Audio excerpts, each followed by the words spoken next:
God Save the Wine, siamo a Roma, abbiamo portato una selezione di aziende nuove da scoprire, siamo a Roma ma con Morris siamo in Veneto, siamo nella zona dell'Asolo, del Prosecco e chiediamo come sta andando, cioè in teoria abbiamo riaperto a giugno, quindi in teoria per chi fa bollicine dovrebbe essere un bel momento, è veramente così?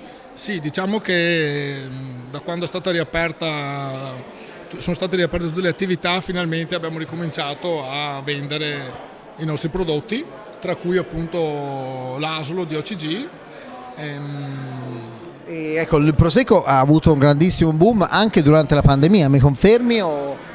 Sì, è sempre andato bene, ok. Siamo stati un po' limitati perché comunque la chiusura dei ristoranti, delle enoteche, dei bar ha influito, non si può dire di no, però la richiesta c'è. Ecco, Asolo rispetto a Conegliano, c'è qualche differenza a livello di territorio, a livello di sfumature? Cosa si sente di più in Asolo rispetto a Conegliano?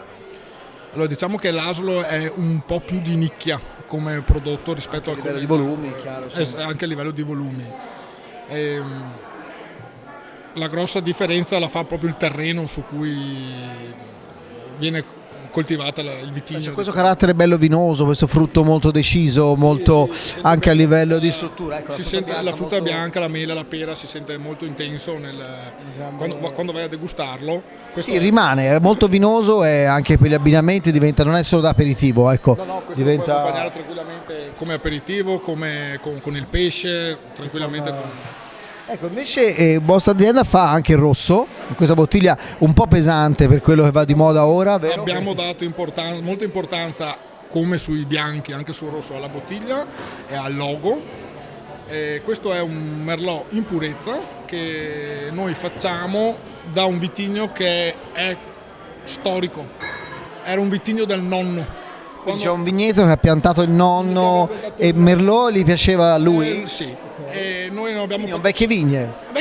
Noi non abbiamo fatto altro che continuare quella che era la tradizione dei nostri nonni, per dirti, noi utilizziamo ancora il trattore che ha 60 anni del nostro nonno. Anche quello fa parte del territorio. Esatto, perfetto. Ecco, effettivamente rispetto a Merlot che uno si immagina, l'intensità eccetera, ha una sua leggerezza che effettivamente è un po' in controtendenza rispetto alla bottiglia importante, è molto più leggero e elegante di quello che la bottiglia faccia pensare, però questa bottiglia è importante farla così strutturata oggi?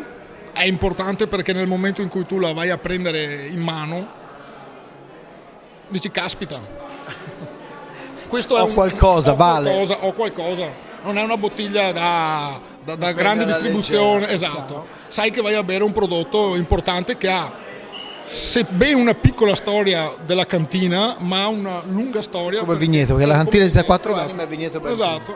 Perfetto. Grazie mille, Morris. Grazie a voi, buona serata.